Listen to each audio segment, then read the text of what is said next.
As of October 2025, DoorDash doesn't have a sign out everywhere button. To secure your account, you must manually sign out on each device individually. On the mobile app, go to Profile, then Account, then Sign Out. On the website, click the Profile icon, then Account Settings, then Sign Out. Repeat this process for every device where you're logged in. DoorDash doesn't sync signouts across devices. Beyond manual signouts, strengthen your DoorDash security with a strong, unique password of at least 12 characters mixing letters, numbers, and symbols.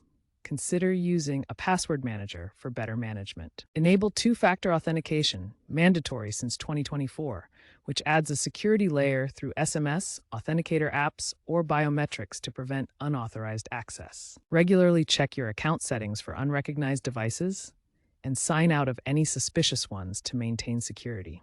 If you suspect a breach, immediately change your password and contact DoorDash support to secure your account and data.